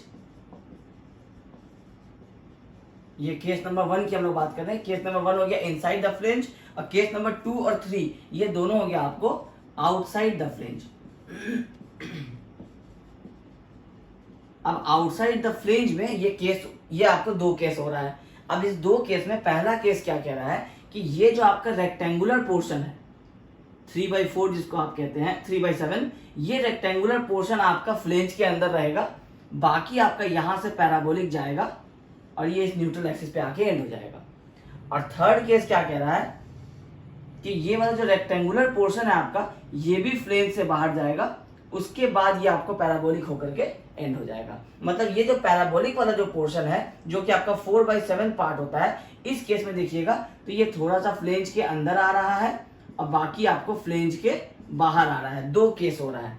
इस केस में क्या हो रहा है? रेक्टेंगुलर इस पूरे को कवर करके बाहर तक आ रहा है, ये आपका ऊपर का रेक्टेंगुलर हो गया जो फ्लेंज से बाहर हो जा रहा है, और उसके बाद आपका ये वाला, इसको अगर हम थोड़ा अच्छे से बना दे, ये कुछ ऐसा अगर बना, फॉर एग्जांपल अगर हम लोग कंसिडर करते हैं कि न्यूट्रल एक्सिस यहाँ पे आपका, ठीक है, तो ये आपका ये यहाँ से नीचे ये 4/7 है, ये पूरा फ्लेंज के बाहर है पैराबोलिक वाला, और रेक्टेंगुलर का भी थोड़ा पोर्शन फ्लेंज से बाहर आ गया है। मतलब न्यूट्रल एक्सिस एक केस होता है कि आपको फ्लेंज के अंदर आएगा, एक केस होता है कि फ्लेंज से बाहर जाएगा बट बहुत ज्यादा दूर नहीं जाएगा। इस वाले केस में तो जब बहुत ज्यादा दूर नहीं जाएगा तो ये पैराबोलिक कहीं फ्लेंज के अंदर से स्टार्ट होगा और आपको न्यूट्रल एक्सिस पे आके एंड हो जाएगा। और तीसरा केस होता है कि न्यूट्रल एक्सिस फ्लेंज से बहुत नीचे हो जाएगा, तो बहुत नीचे हो जाएगा तो ये पूरा रेक्टेंगुलर पोर्शन आपका इस फ्लेंज के डेप्थ से बाहर आ जाएगा। अब इसको एक थ्योरेटिकली समझिए कि इसको हम लोग क्या कह रहे थे, 3/7 ऑफ XU था ये रेक्टेंगुलर, और नीचे वाला 4/7 ऑफ XU था।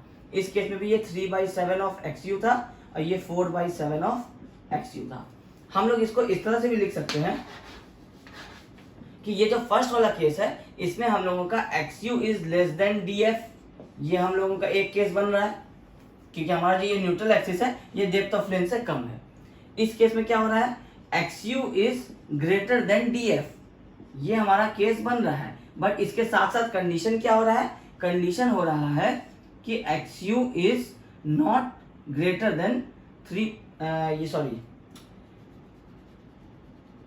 इसको हम लोग लिखेंगे 3/7 of XU is less than depth of flange. मतलब ये जो हमारा 3/7 XU है, मतलब ये जो रेक्टेंगुलर पोर्शन है ये हमारा डेप्थ ऑफ फ्लेंज से अगर कम रहेगा तभी तो ये रेक्टेंगुलर पोर्शन फ्लेंज में आ रहा है ना।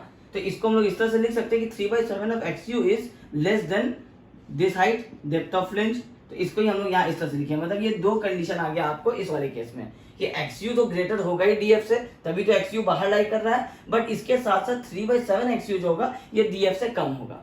और इस केस में क्या हो जाएगा, ये हो जाएगा XU तो ग्रेटर देन DF रहेगा ही क्योंकि ये दोनों केस क्या है, आउटसाइड द फ्लेंज का है, तो एक्सयू ग्रेटर देन डीएफ ये तो रहना ही रहना है। लेकिन इसके साथ क्या होगा, जो 3/7 ऑफ एक्सयू है वो भी इस बार आपका ग्रेटर देन डीएफ हो गया, क्योंकि ये 3/7 क्या हो रहा है, ये ग्रीन लाइन से बाहर हो जा रहा है, मतलब इस डेप्थ ऑफ फ्लेंज से बाहर हो जा रहा है, तो ये 3/7 एक्सयू क्या हो गया, ग्रेटर हो गया आपको डीएफ से। तो ये आपका एक केस आ गया। तो हम लोग जब भी ये केस, तीनों केसेस की बात करते हैं, तो हम लोग इसको लिखते हैं केस 1 एक्सयू लेस देन डीएफ। किसी भी आप बुक में देखेंगे तो इस तरह से लिखा होगा केस 2 एक्सयू ग्रेटर देन डीएफ, लेकिन साथ में आप देखेंगे 3/7 एक्सयू इज लेस देन डीएफ, ठीक है। और या फिर लिखा रहता है कि डीएफ इज ग्रेटर देन 3/7 एक्सयू, एक ही चीज है। और केस 3 की जब हम लोग बात करेंगे तो उस केस में ये कंडीशन लिखा रहता है। ये केस 2 और केस 3 आउटसाइड द फ्लेंज की बात है, मतलब neutral axis outside the flange, और इसमें क्या है, ये आपको neutral axis inside the flange. ये 3 केसेस आपको बनता है टी बीम के एनालिसिस में या फ्लेंज बीम के एनालिसिस में, ठीक है। अब हम लोग एक एक करके तीनों केसेस की बात कर लेते हैं, केस 1, केस 2, केस 3। केस 1 जिसमें आपका एक्सयू लेस देन आपका डीएफ होता है, मतलब आपके फ्लेंज के डेप्थ से कम आपका डेप्थ ऑफ न्यूट्रल एक्सिस होता है। अब ये चीज आपको सबसे पहले एग्जाम में कैसे पता चलेगा, जब भी आपको न्यूमेरिकल देखेंगे कि आपका ये केस कौन सा आएगा, 1, 2 या 3, उसके लिए सबसे पहले आपको डेप्थ ऑफ फ्लेंज तो पता रहेगा, क्वेश्चन में आपको निकालना पड़ेगा न्यूट्रल एक्सिस का डेप्थ एक्सयू। उसके बाद ही आपको पता चलेगा कि एक्सयू लेस देन डीएफ हो रहा है या ग्रेटर देन डीएफ हो रहा है। ग्रेटर देन डीएफ होगा तो 2 केसेस आएंगे आपको, जो हम लोग अभी डिस्कस करेंगे। लेस देन डीएफ होगा तो आपका आएगा केस नंबर 1। अब लेस देन डीएफ होने का मतलब क्या हुआ कि आपका ये न्यूट्रल एक्सिस, मतलब आपका टोटल जो कंप्रेसिव जोन है वो आपका कुछ यहां आकर के इसके अंदर में ये सारा आपका कंप्रेसिव जोन आ रहा है। तो जब ये टोटल आपको कंप्रेसिव जोन आ रहा है तो नीचे का टेंसाइल जोन में कंक्रीट की शेप में ये आपको फैक्टर होता ही नहीं है, क्योंकि हम लोग इसका कंक्रीट को तो एज्यूम करते ही नहीं है, इसका तो हम लोग सिर्फ स्टील का एज्यूम करते हैं एरिया, और T = 0.87 FY/ST हो जाता था। ये हम लोग सिंगली रेनफोर्स डबल रेनफोर्स में पढ़े थे। अब ये केस हो गया आपको टेंशन के केस में। अब जब आप कंप्रेशन के साइड में आते हैं तो कंप्रेशन के साइड में आपको ये BF और ये एक्सयू हाइट, जो न्यूट्रल एक्सिस का हाइट निकल करके आया है, ये आपको हो जाता है ये कंप्रेसिव जोन का एरिया। जो हम लोग जब सिंगली रेनफोर्स पढ़ते थे तो B × XU निकालते थे, तो जब हम लोगों को C निकालना होता था तो हम लोग 0.36 FC के ये हम लोगों का स्ट्रेस हो जाता था, और ये हो जाता था हम लोगों का B × XU कंप्रेसिव जोन का एरिया। तो क्योंकि रेक्टेंगुलर ब्लॉक था उसका एरिया B × XU हो जाता था। अब आपके केस में क्या हो रहा है कि अब आप कर रहे हैं इस फ्लेंज का एरिया निकाल रहे हैं, तो फ्लेंज का एरिया आपको क्या हो जाएगा, width of flange into XU, मतलब सेम यही फॉर्मूला चेंज होकर के 0.36 FC के BF × XU हो जाएगा। ये आ जाएगा आपका कॉम्प्रेसिव जोन का फॉर्मूला, और टेंसाइल जोन का जो फॉर्मूला हो जाएगा वो आपको एज इट इज 0.87 FY/ST ही रह जाएगा, क्योंकि इसमें और कोई आपको चेंज नहीं हो रहा है। तो ये केस आ जाएगा आपका केस नंबर 1 में। तो जब केस नंबर 1 में आ जाएगा तो ये C = T, अगर आप इसका एनालिसिस करेंगे तो आप ये चीज पहले भी कर चुके हैं सिंगली रेनफोर्स के केस में। ये आपका हो जाएगा C = T। अब आपको कहा जाएगा कि आप डेप्थ ऑफ न्यूट्रल एक्सिस निकालिए, तो आपको ये निकालना पता है।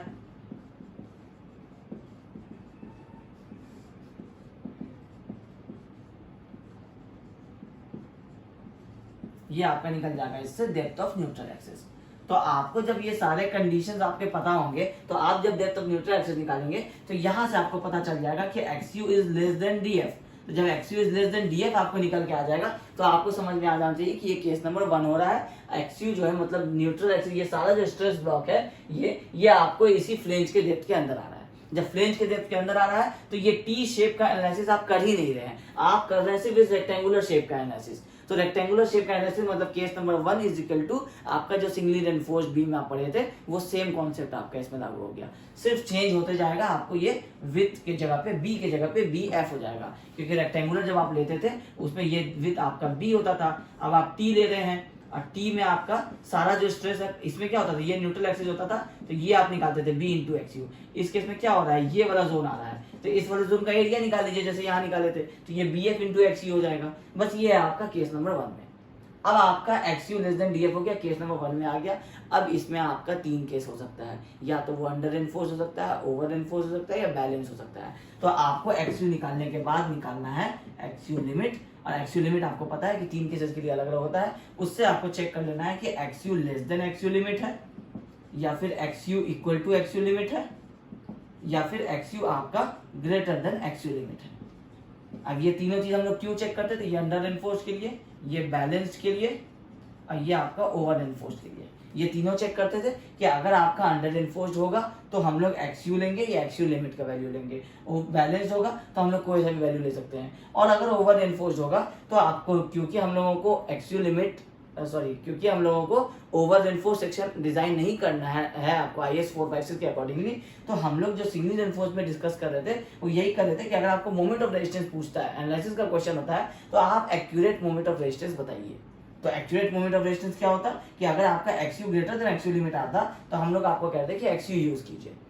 अब लेकिन क्योंकि आपका बहुत सारे बुक्स में जब सॉल्यूशन देखते हैं तो उसमें जब भी ओवर एनफोर्स होता है एनालिसिस के प्रॉब्लम में भी, तो उसमें भी वो लोग क्या करते हैं कि वो लोग, क्योंकि ओवर एनफोर्स हो रहा है, ओवर एनफोर्स अलाउड नहीं है, तो वो लोग क्या करते हैं एक्सयू लिमिट यूज करके ही अपना एनालिसिस का प्रॉब्लम भी आगे प्रोसीड करते हैं। अब हम आपको समझाए थे कि एक्सयू आपको लेकर के यूज करना है, बट क्योंकि जिस तरह से आपके मार्क्स का सिस्टम होता है, जिस तरह से कॉपी चेक होता है, उस हिसाब से अगर कंसिडर करें कि अगर हम ये एक्सयू पुट करते हैं और इसके वजह से अगर मार्क्स डिडक्ट हो जाए, तो इसके लिए सेफ रहेगा कि आप एक्सयू का वैल्यू नहीं यूज करके जब भी x u greater than x u limit आए तो आप वहां पे लिख देंगे कि as over enforce section is not allowed, तो इसलिए आप x u is equal to x u limit put करके ही आप अपने सॉल्यूशन को आगे करेंगे। सेम आप यहाँ भी करेंगे, सेम आप करेंगे सिंगल एनफोर्स्ड में भी। जो बहुत सारे स्टूडेंट्स डाउट पूछे थे कि सर अगर एक्सयू ग्रेटर देन एक्सयू लिमिट आ जाएगा तो हम लोग एक्सयू का वैल्यू लेकर के चलेंगे या एक्सयू लिमिट का वैल्यू लेकर के चलेंगे। अगर थ्योरेटिकली अगर आप पूछिएगा तो आपको एक्सयू का वैल्यू लेकर के चलना चाहिए, क्योंकि आपको पूछना है मोमेंट ऑफ रेजिस्टेंस ऑफ वो सेक्शन जिसका आपको स्टील प्रोवाइड किया गया है, उसका साइज दिया गया है, उसका आप मोमेंट ऑफ रेजिस्टेंस बताइए। तो मोमेंट ऑफ रेजिस्टेंस आपको एक्चुअल बताना है, कोड क्या अलाउ करता है क्या नहीं अलाउ करता है वो जब हम डिजाइन करेंगे तो उसमें आएंगे, लेकिन अभी आपको सिर्फ बताना है उस सेक्शन का मोमेंट ऑफ रेजिस्टेंस कि ये इतना मोमेंट ऑफ रेजिस्टेंस आपको ले सकता है। लेकिन अब क्योंकि सारे ही बुक्स में एक तरह का अगर हम लोग सॉल्यूशन देखें तो आपको वो एक्सयू लिमिट से लेकर के है, तो आप भी अभी यही करेंगे कि जब भी आपका अंडर एनफोर्स्ड आएगा आप एक्सयू लेंगे, जब बैलेंस्ड आएगा तो एक्सयू लिमिट लेंगे, और ओवर एनफोर्स्ड भी होगा तो आप एक्सयू लिमिट लेकर के ही चलेंगे। ठीक है, इससे आपको पता चल गया कि अब आपका सेक्शन कौन से पार्ट में आपको एक्सयू यूज करना है या एक्सयू लिमिट यूज करना है। अब ये जब हो गया डिसाइड, तो आपको क्या निकालना है, मोमेंट ऑफ रेजिस्टेंस। अब मोमेंट ऑफ रेजिस्टेंस अगर आप अंडर एनफोर्स के लिए निकाल रहे हैं तो आप सी के साइड से भी निकाल सकते हैं, टी के साइड से भी निकाल सकते हैं। एक्सयू लिमिट के लिए निकाल रहे हैं तो आप इसको सी के साइड से निकालेंगे, और अगर आप ओवर एनफोर्स के लिए निकाल रहे हैं तो भी आप इसको सी के साइड से निकालेंगे, क्योंकि इन दोनों केसेस में आपको कंक्रीट के फेलियर होने के चांसेस ज्यादा होते हैं। पहले वाले केसेस में आप सी की तरफ से नहीं इसलिए निकालते हैं क्योंकि आपको स्टील पहले फेल होगा। जब स्टील पहले फेल होगा इसका मतलब कि कंक्रीट आपका फुल्ली स्ट्रेच नहीं हुआ है, तो आपको पहले स्टील का इस वाले फॉर्मूला से 0.87 FIST और इसमें लीवर आप लगाएंगे D - 0.42 XU, तो इसमें आपको हो जाएगा 0.87 FIST इंटू D - 0.42 XU। ये होगा जब आपका मोमेंट ऑफ रेजिस्टेंस आपको फाइंड आउट करना है इस केस में एक्सयू लेस देन एक्सयू लिमिट में। अब ये सारा सिंगल एनफोर्स वाला कॉन्सेप्ट वापस चल रहा है। अब आपको जब बैलेंस के लिए निकालना है तो उसमें आपको 0.36 FCK B एक्सयू limit into D - 0.42 एक्सयू limit, और सेम आपको यहाँ भी वही सेम फॉर्मूला आ जाएगा एज इट इज। तो आपको ये चीज पर ध्यान रखना है कि आपको एक्सयू निकालना है, एक्सयू निकाल के चेक कर लेना है कि ये इस केस में आ रहा है या फिर ये दूसरे वाले केस में जा रहा है। उसके बाद आपको अगर ये इस केस में आ रहा है तो एक्चुअल लिमिट निकाल लीजिए, चाहे 0.46 D हो, चाहे 0.48 D हो, चाहे 0.56 D हो, वो आपके स्टील के हिसाब से निकल जाएगा। उससे आपको चेक कर लेना है, अंडर एनफोर्स्ड है तो आपको ये वाला फॉर्मूला लगा करके आपको moment of resistance find out कर लेना है। ये हो गया आपको केस नंबर 1। अब केस नंबर 2 हम लोग क्या डिस्कस किए थे, तो पहले हम लोग केस नंबर 3 अब डिस्कस करते हैं, क्योंकि आपको जब अभी एनालिसिस समझाएंगे तो केस नंबर 2 पहले बताने में आपको डिफिकल्ट होगा। अब केस नंबर 3 हम लोग पहले समझते हैं। इसमें हम आपको बताए थे कि अगर आपका एक्सयू ग्रेटर देन DF हो जाएगा, ये एक्सयू जो है, ये केस नंबर 3 अब हम लोग डिस्कस कर लेते हैं। यहाँ एक्सयू आपका ग्रेटर देन DF हो जाएगा, तो जब ग्रेटर देन एक्सयू DF हो जाएगा इसका मतलब है कि अब ये जो एक्सयू है, ये आपका स्ट्रेन डायग्राम अगर हम लोग बना दें तो ये कुछ आपको ऐसे क्रॉस करेगा, मतलब ये कहाँ पे जाएगा अभी इसकी बात नहीं कर रहे हैं, ठीक है। और इसका जब हम लोग स्ट्रेस डायग्राम बनाएंगे तो ये आपको कुछ इस तरह से जाएगा, ये आपको 3/7 पार्ट हो जाएगा, ये आपका 4/7 पार्ट हो जाएगा, तो स्केल पे नहीं जाना है, ठीक है। अब आपका एक्सयू ग्रेटर देन DF हो गया, मतलब अब आपका जो भी आपका ये कॉम्प्रेसिव जोन है, ये कॉम्प्रेसिव जोन आपका यहां तक एक्सटेंड कर रहा है। जब यहां तक एक्सटेंड कर रहा है तो अब बात सिर्फ डेप्थ ऑफ फ्लेंज की नहीं रह गई है, अब बात हो गई है कि आपको ये फ्लेंज भी कॉम्प्रेसिव जोन में है और ये आपका वेब भी आपका कॉम्प्रेसिव जोन में है। तो अब आपको निकालना है यहाँ पे ये वाले पोर्शन का भी कॉम्प्रेसिव फोर्स और ये वाले पोर्शन का भी कॉम्प्रेसिव फोर्स। ये आपका कहलाता था फ्लेंज, ये आपका कहलाता था वेब। अब इसको हम लोग किस तरह सॉल्व करेंगे ये हम लोग अब डिस्कस कर लेते हैं। अब हम लोग क्या किए हैं कि हम लोग अभी स्ट्रेन डायग्राम को इरेज कर दिए और सिर्फ स्ट्रेस डायग्राम यहाँ पे बना दिए, क्योंकि अब आपको स्ट्रेन डायग्राम का अभी काम नहीं था इसमें समझाने का, इसलिए हम लोग सीधा स्ट्रेस डायग्राम एक्सप्लेन करेंगे। अब इस केस में देखिए, केस नंबर 3 में क्या हो रहा है कि केस नंबर 2 भी आपका x you greater than DF है, केस नंबर 3 भी आपका x you greater than DF है। अब आपको पता करना है कि आपका केस 2 हो रहा है या केस 3 हो रहा है। तो सबसे पहले आप क्या करेंगे, एक्स यू निकालेंगे, जो आपका चेक हो जाएगा कि ये ग्रेटर देन आपका डीएफ आ रहा है। इसके बाद आप क्या करेंगे, आपको ये नहीं पता है कि ये जो आपका 3/7 एक्सयू वाला जो पार्ट है ये आपका फ्लेंज के अंदर आ रहा है या फ्लेंज के बाहर आ रहा है, इसी के हिसाब से केस चेंज हो जाता है। तो आप क्या करेंगे कि पहले एक्सयू निकाल लिए, एक्सयू पता चल गया कि आपको फ्लेंज के डेप्थ से आपको ज्यादा है, केस नंबर 2 और 3 दोनों ओके हो गया है। अब आपको उसमें से चुनना है, तो 3/7 एक्सयू पहले निकालिए। तो यहाँ पे आप इसी एक्सयू का 3/7 पार्ट निकालिएगा, और ये अगर आपका डेप्थ ऑफ फ्लेंज से ज्यादा आता है तो इसका मतलब है कि आपका ये केस नंबर 3 हो गया। अदरवाइज अगर ये लेस आता तो केस नंबर 2 हो जाता, मतलब ये वाला जो रेक्टेंगुलर पोर्शन है ये ऊपर की तरफ शिफ्ट हो जाता। तो ये केस हम लोग अभी थर्ड इसके बाद डिस्कस करेंगे। अब अभी हम लोगों का 3/7 एक्सयू ग्रेटर देन डीएफ आ गया, ये वाला रेक्टेंगुलर पोर्शन फ्लेंज से ज्यादा हो गया। अब अगर हम लोग देखें इसको, अगर हम लोग ब्रेक करें, क्योंकि अब हम लोगों के पास क्या प्रॉब्लम हो रहा है, प्रॉब्लम समझिए कि पहले वाले केस में एक्सयू यहाँ लाई कर रहा था तो हम लोग ये पूरा इरेज कर दिए थे।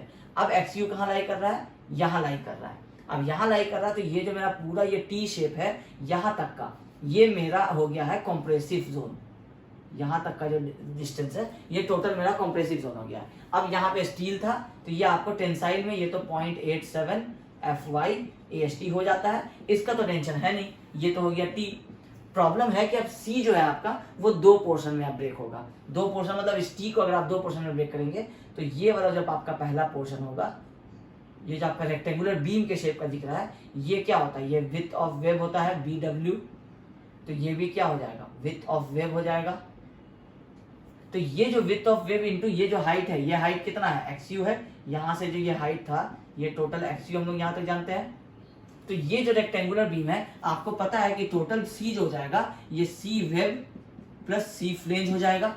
और ये जो सी वेब है ये आपका क्या है, ये जो आप लोग सिंगल रिइंफोर्स्ड में पढ़ते थे कि एक रेक्टेंगुलर बीम है जिसका टोटल आपका न्यूट्रल एक्सिस यहाँ तक का है, तो ये कंक्रीट का एरिया BW इंटू एक्सयू हो जाएगा। तो CW को हम लोग लिखेंगे 0.36 FCK BW इंटू एक्सयू, ये हो गया हम लोगों का वेब का।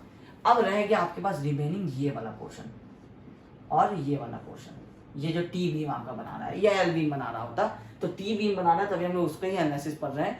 एल अगर आपके क्वेश्चन में आएगा तो फॉर्मूला आपको यही रहेगा, आपको सिर्फ एरिया जो होगा वो आप रिड्यूस कर देंगे, ठीक है।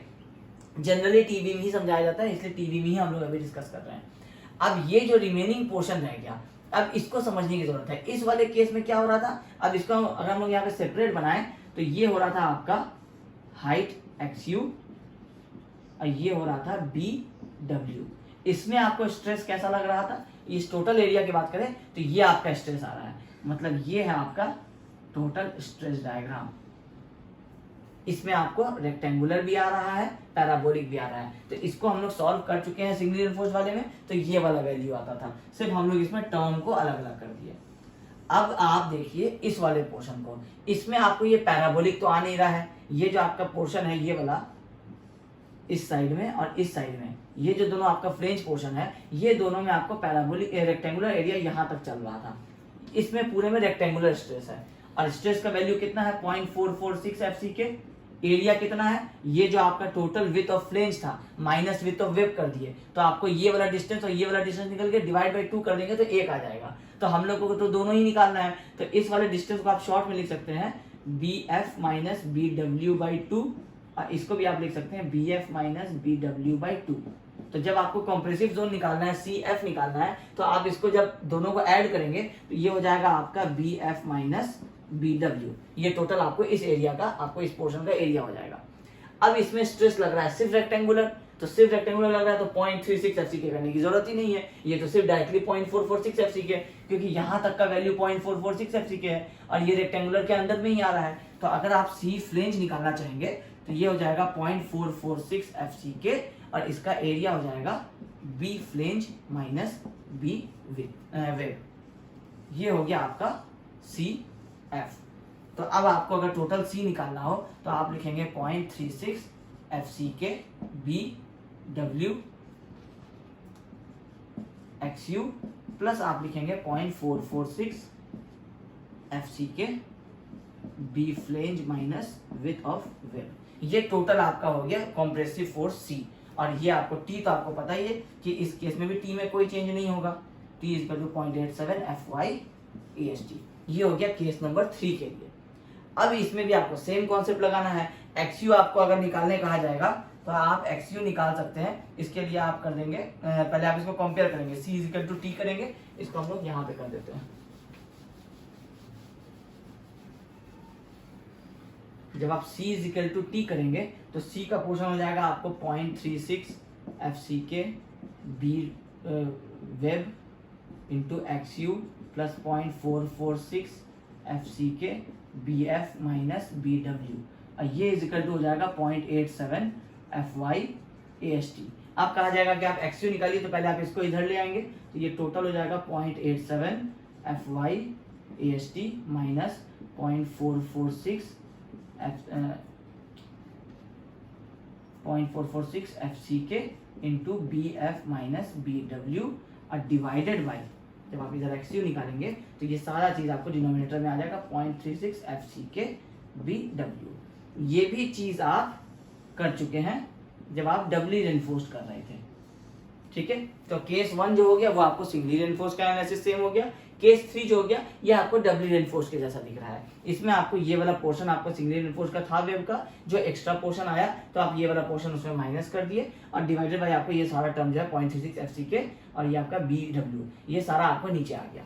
अब आप इस सारे को सॉल्व करेंगे तो आपको एक्स यू मिल जाएगा। आपको चेक करना है कि X U less than X U limit है तो आप एक्स यू यूज करेंगे, अगर ग्रेटर देन या equal to X U limit है तो उस केस में आप एक्स यू लिमिट यूज करेंगे। ये कॉन्सेप्ट जो अभी हम लोग सेम डिस्कस किए थे वही रहेगा। इसके बाद जब आपको फाइनल हो गया तो आपको निकालना है मोमेंट ऑफ रेजिस्टेंस। और मोमेंट ऑफ रेजिस्टेंस इस केस में हम लोग बोले थे कि अब टी के साइड से नहीं निकालेंगे, अब सी के साइड से निकालेंगे। तो सबसे पहले आपका जो आपका सी वाला पोर्शन है वो है आपका 0.36 F C K B W X you. अब यहाँ पे एक्स यू नहीं लेकर के आप एक्स यू लिमिट ले लेंगे। अगर आप अगर आप ये लोग एक्स यू समझते हैं वो एक्स यू कम होगा या ज्यादा होगा उस हिसाब से वो चेंज हो जाएगा। अब ये होगा एक्स यू। अब इसका लीवर आर्म क्या था, डी माइनस 0.42 एक्स यू, क्योंकि ये रेक्टेंगुलर पोर्शन की बात हो रही थी तो ये हो गया। प्लस इसमें आप क्या कर रहे हैं 0.446 F C K into B F minus B W. अब ये जो B F minus B W कर रहे हैं इंटू यहाँ पे, अच्छा इसमें हम लोग ये वाला तो सिर्फ विथ निकाले, इसमें यहाँ पे डी एफ भी मल्टीप्लाई करना था और यहाँ फॉर्मूला में भी डी एफ मल्टीप्लाई करना था। हम लोग ये स्ट्रेस हो गया और ये वाला हम लोगों का एरिया होता है, ये डी एफ इसमें लगा लीजिएगा, यहाँ भी ये डी एफ मल्टीप्लाई हो जाएगा। अब इसमें जब आप निकाले थे 0.446 F C K B F minus B W into D F, ये तो आ गया अभी तक आपका स्ट्रेस का टोटल वैल्यू। अब आपको इसमें लीवर आर्म मल्टीप्लाई करना है। इस रेक्टेंगुलर शेप का लीवर आर्म क्या होगा, जब ये इस रेक्टेंगुलर फोर्स के अंदर आ रहा है तो ये इसका क्या हो जाएगा बाई 2 हो जाएगा। तो ये जो टोटल आपका हाइट है ये आपका डेप्थ ऑफ फ्लेंज है, तो ये डेप्थ ऑफ फ्लेंज बाई 2 आपको इसका लीवर आर्म हो जाएगा।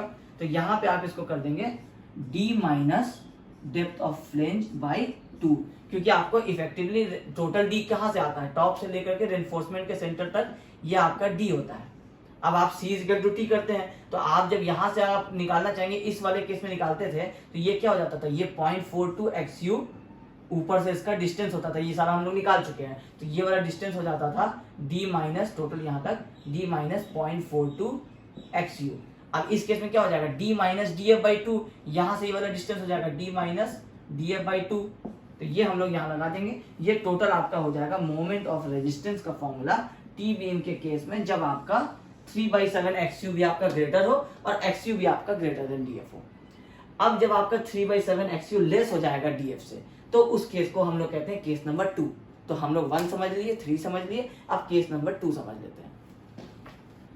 अब केस नंबर 3 देखिए, इसमें आपका 3/7 एक्स यू आपके डेप्थ ऑफ फ्लेंज से कम हो रहा है, मतलब ये जो आपका रेक्टेंगुलर पोर्शन हो रहा है, ये रेक्टेंगुलर पोर्शन कुछ यहाँ तक आपको स्ट्रेस दे रहा है और बाकी ये जो रिमेनिंग जो आपको डी एफ से माइनस 3/7 एक्स यू, ये वाला जो शेडेड पोर्शन है, ये वाला पोर्शन में क्या हो रहा है आपका पैराबोलिक फोर्स आ रहा है।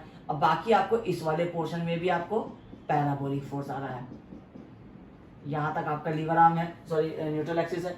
तो अब फ्लेंज में क्या हो रहा है कि पहले आप क्या कर रहे थे, इस पूरे को वेव बना देते थे, इसको फ्लेंज बना देते थे।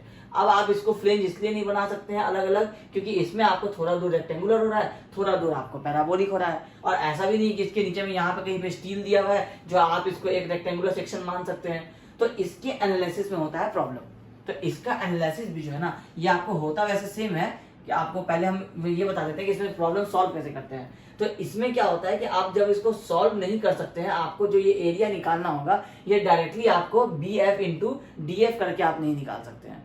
क्योंकि आपको क्या हो रहा है कि ये वाला पोर्शन जो है, आप जब इसमें स्ट्रेस का वैल्यू मल्टीप्लाई करते हैं 0.446 एफसी के, तो ये क्या होता है कि ये यहाँ तक तो आपको 0.446 एफसी के है, लेकिन यहाँ से क्या हो रहा है, ये रिड्यूस हो जा रहा है। अब आपका ये वाला पोर्शन अगर आप एक्सटेंड कीजिएगा तो ये यहाँ तक कहीं पे स्ट्रेस आ रहा है। इसका मतलब है कि ये 0.446 नहीं होके कुछ वैल्यू कम हो सकता है। अब इसी फ्लेंज में यहाँ तक का जो स्ट्रेस है ये 0.446 है, लेकिन यहाँ तक का जो स्ट्रेस है ये 0.446 नहीं होकर के उससे थोड़ा वैल्यू कम होता जा रहा है। तो इस फ्लेंज में एक्चुअल में कितना स्ट्रेस आ रहा है ये नहीं पता चल रहा है। तो इसके एनालिसिस के लिए हम लोग क्या करते हैं, डीएफ जो हम लोगों का डेप्थ ऑफ फ्लेंज है, इसको हम लोग रिप्लेस कर देते हैं वाईएफ से। अब ये डीएफ और वाईएफ क्या होता है, डीएफ तो आपको पता है कि डेप्थ ऑफ फ्लेंज होता है। हम लोग क्या करते हैं कि इस स्ट्रेस डायग्राम में, ये जो हम लोगों का स्ट्रेस डायग्राम है कुछ इस शेप का, ये टोटल हाइट आपको यहाँ तक का 3/7 है एक्सयू का, और बाकी रिमेनिंग आपका 4/7 एक्सयू है। तो हम लोग क्या करते हैं कि हम लोग ये एज्यूम कर लेते हैं कि ये पैराबोलिक वाले को भी, जो हम लोगों का ये डेप्थ ऑफ फ्लेंज तक का जो पोर्शन है, यहाँ से क्या हो रहा था, ये एक्चुअल में एरिया कुछ ऐसा रेक्टेंगल लेना चाहिए हम लोग को।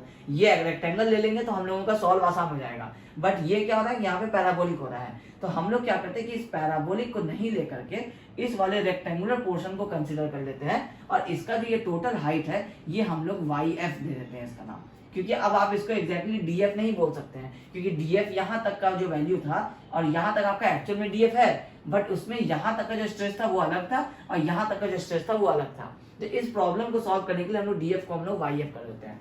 अब YF कैसे निकालेंगे, YF क्या होगा, तो इसके लिए एक डेरिवेशन होता है, बट शॉर्ट में हम आपको समझा देते हैं। 0.15 XU प्लस 0.65 इंटू DF, ये एक इंपेरिकल फॉर्मूला, आप इंपेरिकल कंसिडर कीजिए। एक्चुअली ये डिराइव होकर के निकलता है, बट वो आपके सिलेबस में अभी कवर नहीं करना है, ठीक है।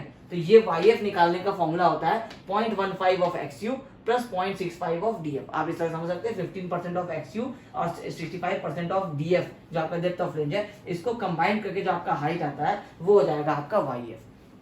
अब आप सेम एनालिसिस कीजिएगा जो अभी तक आप निकाल देते, जैसे आपका मोमेंट ऑफ रेजिस्टेंस का जो फॉर्मूला था वो था आपका 0.36 FC के BW XU into D minus 0.42 XU। ये तो हो गया आपको इस वाले पोर्शन का, ये तो एज इट इज रह गया। लेकिन जो फ्लेंज वाला जो आप कैलकुलेशन कर रहे थे उसमें आप कर रहे थे 0.446 FC के इंटू आपको जो विड्थ था उसका वो था BF माइनस BW इंटू यहाँ पे आप करते थे DF। अब DF नहीं करके आपको क्या करना है, YF मल्टीप्लाई कर देना है, और मल्टीप्लाइड बाय आपको इसका हो जाता था D माइनस YF/2, ये आपका हो जाता था उसका लीवर आर्म। ये टोटल यहाँ से D माइनस ये YF जो आप लिए YF/2, ये वाले को आप टोटल को सॉल्व करेंगे तो आपका निकल जाएगा मोमेंट ऑफ रेजिस्टेंस जब आपका केस 3 में आएगा। केस 2 और केस 3 सेम चीज है, सिर्फ आपको ये बताना था कि ये YF आपको डाल देना है इस DF के जगह पे, बाकी केस 2 का जो फॉर्मूला है वो सेम रहेगा। अगर आपको XU निकालने के लिए बोला जाएगा तो XU निकालने के लिए आप 0.87 FY AST माइनस 0.446 FC के BF माइनस BW इंटू आप यहाँ पे DF करते थे, अब आप यहाँ पे YF कर देंगे, डिवाइडेड बाई आपका ये एज इट इज रह जाएगा 0.36 FC के BW। ये टोटल आपका रह जाएगा न्यूट्रल एक्सिस निकालने का कॉन्सेप्ट। मतलब केस 2 और केस 3 में आपको सिर्फ यही चेक करना है कि 3/7 XU लेस देन हो रहा है DF के, तो आपको YF यूज करना पड़ेगा। अगर 3/7 XU ग्रेटर हो रहा है DF के, तो आप जब हम लोग केस 3 डिस्कस किए थे पहले वैसे आपको निकालना पड़ेगा। अब ये याद कब रहेगा, क्योंकि ये 3/7 XU का आपको ये ग्रेटर और लेसर के चक्कर में आप ये भूल सकते हैं, तो आपको ये डायग्राम से ध्यान रखना है कि अगर इस रेक्टेंगुलर फ्लेंज के अंदर में पैराबोलिक और रेक्टेंगुलर दोनों ही स्ट्रेस का डायग्राम एडजस्ट हो जा रहा है, तो तो इसका मतलब है कि आपको ये वाला केस जो है आपको केस 3 हो रहा है, तो सिर्फ डेप्थ ऑफ फ्लेंज लेने से काम नहीं चलेगा, आपको YF लेना पड़ेगा। इसको कहते हैं इफेक्टिव डेप्थ ऑफ फ्लेंज। ये जो YF टर्म है इसको हम लोग लिखते हैं इफेक्टिव डेप्थ ऑफ फ्लेंज, क्योंकि ये अभी इफेक्टिव डेप्थ जो है ये आपको काम आ रहा है इस कैलकुलेशन में। कैलकुलेशन को इजी करने के लिए हम लोग किया है, ये चीज किया गया है, ठीक है। अब ये हो गया आपको केस नंबर 3। तो केस 1, केस 2, केस 3 तीनों चीज डिस्कस हो गया। केस 1 आपको सिंगली रेनफोर्स के जैसा था, केस 3 आपको डबली रेनफोर्स के जैसा था, और केस 2 जो है वो आपको इसी डबली रेनफोर्स का केस 3 का थोड़ा सा एडवांस पोर्शन है, इसमें आपको ये YF यूज करना पड़ेगा। अब ये 3 केसेस में से आपका सिलेबस बोलता है कि आपको सिर्फ केस नंबर 1 में से ही न्यूमेरिकल आएगा, लेकिन ऐसा आपके प्रीवियस ईयर के क्वेश्चन में देखा गया है कि आपको केस नंबर 2 और 3 में से भी न्यूमेरिकल्स आ गए हैं। तो हम लोग क्या करेंगे कि हम लोग ये तीनों केसेस समझ गए हैं, ये तीनों एनालिसिस हम लोग समझ गए हैं, हम लोग इन तीनों का ही न्यूमेरिकल्स देख लेंगे। उसमें से अगर आपके सिलेबस में सिर्फ केस 1 से आना होगा तो केस 1 से आएगा, अदरवाइज आपको इन जनरल टी बीम का आपको पूरा कॉन्सेप्ट होगा वो समझ में आ जाएगा। तो नेक्स्ट वाले क्लास में हम लोग, क्योंकि थ्योरी में सिर्फ इतना ही पोर्शन था, इफेक्टिव विड्थ ऑफ फ्लेंज बताना था और आपको ये तीनों एनालिसिस बताना था कि तीनों केसेस क्या क्या होता है, तीनों केसेस कैसे कैसे आता है, उसके हिसाब से आपको ये एनालिसिस नहीं पूछ सकता है, क्योंकि आपको 8 मार्क्स का न्यूमेरिकल यूनिट है, तो हो सकता है कि आपको एक 6 मार्क्स का क्वेश्चन पूछ ले और 2 मार्क्स ऑब्जेक्टिव में आ जाए। बट अगर आपको डेरिवेशन देता है तो हो सकता है कि वो 4 मार्क्स का डेरिवेशन आएगा, फिर बाकी 4 मार्क्स का इससे थ्योरी नहीं बनता है, क्योंकि इसमें इसके अलावा और कुछ है नहीं एक्सप्लेन करने को। तो इसलिए बहुत ज्यादा चांसेस है कि आपको 6 मार्क्स का एक न्यूमेरिकल आ सकता है। उसमें आपको अब सिलेबस कहता है कि केस 1 से आएगा और कॉन्सेप्ट के हिसाब से तीनों केसेस आपको पता होना चाहिए था। तो ये तीनों केसेस आपके यहाँ पे कंप्लीट हो जाते हैं। नेक्स्ट वाले क्लास में हम लोग न्यूमेरिकल करेंगे और उसमें हम लोग तीनों टाइप के केसेस से एक एक न्यूमेरिकल देख लेंगे। उससे बियॉन्ड आपको बहुत ज्यादा इसमें कुछ खास चीज नहीं आएगा। डिजाइन का जहाँ तक क्वेश्चन का सवाल है तो कोशिश करेंगे कि डिजाइन का क्वेश्चन जो इजी वे में हो सकेगा आपको समझाने का वो समझा देंगे, अदरवाइज ये बहुत डीप चला जाएगा। तो बहुत डीप जाएगा तो वो आपके सिलेबस के भी बियॉन्ड हो जाएगा, आपके समझने में भी प्रॉब्लम होगा आपको। तो न्यूमेरिकल्स जो हम लोग डिस्कस करेंगे वो इस टी बीम में आपके सिलेबस को ध्यान में रखते हुए ही डिस्कस करेंगे हम लोग, ठीक है। तो आई होप आपको आज के क्लास में ये सारी चीजें समझ में आ गई होंगी। एनालिसिस ऑफ टी बीम का सारा पोर्शन आज हम लोगों का कंप्लीट हो गया है। अगर आपको ये वीडियो पसंद आया तो इस वीडियो को जरूर लाइक कीजिएगा और मेरे चैनल को भी सब्सक्राइब कीजिएगा। Thank you.